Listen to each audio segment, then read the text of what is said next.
Porque o Brasil não consegue pagar e encerrar a dívida pública, porque nenhum país paga e encerra a dívida pública, Márcia. Esse é um grande erro que a galera comete, de achar que economia só se faz no azul, né? Eu acho isso muito engraçado. Quando a gente começa a falar com um empresário, quando o empresário pega empréstimo para fazer a empresa dele crescer e se desenvolver, eles chamam isso de alavancagem. Olha que legal. O termo correto é alavancagem. Eu vou lá no banco, pego um puta do empréstimo, enfio dentro da minha empresa e alavanco a minha empresa. E essas alavancagens são tidas como coisas boas para os empresários capitalistas.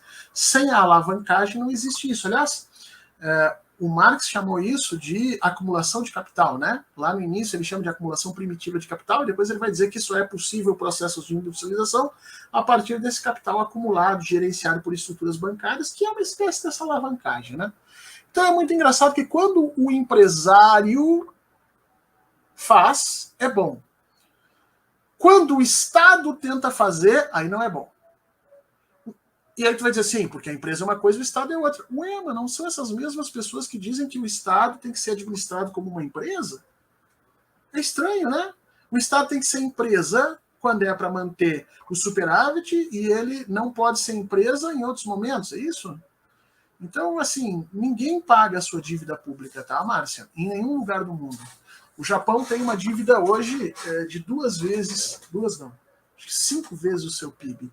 Os norte-americanos têm uma dívida de 2 vezes alguma coisa do seu PIB. Tá? O Brasil tem uma relação dívida-PIB ainda pequena perto do que está. É importante que a gente tenha condições de se endividar para fazer as transformações que o Estado faz, que o Estado precisa. Tá? E, antigamente, se tinha essa ideia de que não se podia endividar, porque senão não se ter dinheiro para pagar. As elites trabalhavam com um conceito chamado de senhoriagem. Se você quiser depois procurar na internet o que é senhoriagem, vai ter algumas explicações legais, senão numa outra live a gente conversa com vocês. Mas hoje, com as teorias atuais de moeda e as teorias econômicas mais modernas, fica afirmado, e é meio que, não é ainda consenso, mas vai se tornar consenso, de que nenhum país quebra se ele se endividar na moeda em que ele imprime. Né? Então o Brasil efetivamente não precisa pagar a sua dívida pública nesse momento. Aliás, não pagando a dívida pública é até bom. Aí tu vai dizer, meu Deus, Fernando, que absurdo.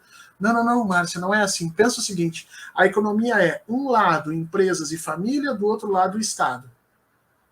A riqueza sai de um lado, passa por outro, vai para um lado, vai para o outro e fica circulando. Portanto, tudo que o Estado gasta é, na realidade, lucro do setor privado. Tudo que o setor privado gasta vai se tornando, em grande medida, parte do que esse Estado tem para gerenciar. Então, é bom que o Estado tenha dívida. O Estado tendo dívida, o Estado está jogando dinheiro na iniciativa privada. Jogar dinheiro na iniciativa privada significa gerar emprego, significa gerar crescimento econômico. Então, não é errado a gente ter medo de dívida pública, não.